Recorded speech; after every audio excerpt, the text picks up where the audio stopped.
Arizona State men's tennis team had the best year in its history last year. They reached a ranking that nobody thought was possible, and they did it with great passion throughout the year. They reached a ranking of 25 in the country, and were excited about the prospects that was going to happen for the next season. Shortly after NCAAs, they received news that nobody thought was possible. Their tennis program had been cut, and their players were either had to look for a spot at another school or had to stay and risk not playing tennis anymore. They can thank Title IX for their loss. As a member of a tight-knit team here at Purdue, I can tell you the negative effects Title IX has on college tennis. Before we go into my main points, let's take a look at what Title IX actually is. It's the law stating that no person in the United States shall, on the basis of sex, be excluded from participation in, be denied the benefits of, or be subjected to discrimination under any education, program, or activity receiving federal financial assistance. This has had a huge impact on college tennis, like I said.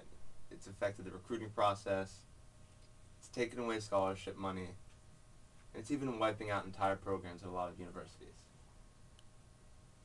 Since the beginning of my speech, let's take a look at the beginning of college tennis, the recruiting process. Title IX has impacted the recruiting process in many ways. There's a little fact here. Opportunities for women to play sports in college jumped 16% from 1995 to 1997, while opportunities for men dropped 12%.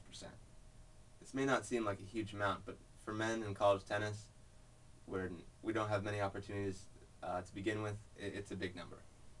It makes it hard for men to find schools in their state to compete at, and it's just very tough. Since Title IX makes the scholarship money between men and women equal, it's very tough for men's tennis to get the full amount of scholarships because of football, which gives 85 scholarships. It forces athletes to move out of their state and to look for scholarship money that's available. It divides the talent around the country, of course, because there's not enough scholarships at each school, so each kid will not go to the school they want. This also forces top athletes with financial problems to go to school that they might not want to go to in the first place. Since the athletic department gives less money to small revenue sports like men's tennis, it makes it very hard on the team. The coach has to divide up money because of travel, equipment, clothing costs, and it makes it hard for recruits who don't need financial assistance to really be a part of the team. They have to go somewhere where they will get scholarship money, even if they can afford the school.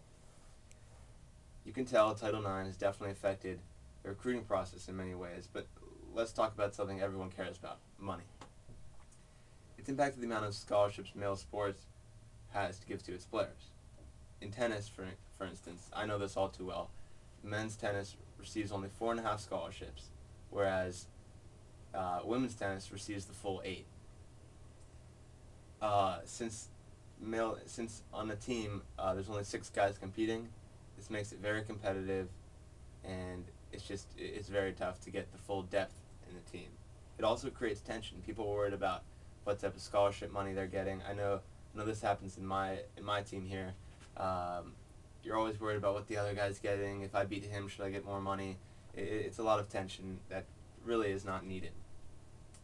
Another factor, in 2003, men received 57% of all the scholarship money, but in 11 of the 14 sports that both women and men had, women averaged higher amounts per athlete. The average scholarship for a male athlete is at $8,707. Obviously, discounting football and basketball, which receive full rides for most of the athletes. But for big public universities and private universities that are costing around $30,000 to $50,000, for example, Northwestern University is around $50,000. That money really does not seem like too much. We talked about money, I know, but there's something more important. Title IX has affected men's tennis by cutting out programs. It's wiped them out. There's not enough money to keep them going. So let's take a look at how that's affected.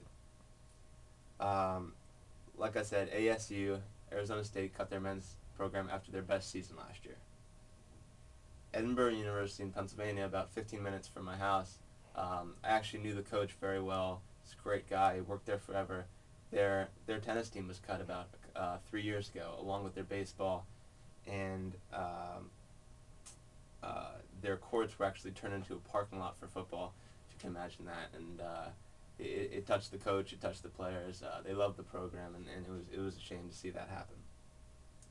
The Rutgers tennis team was also cut in the 06-07 season. They tried to make a relief effort, like they created a website, they did all this funding, but it did not seem to work.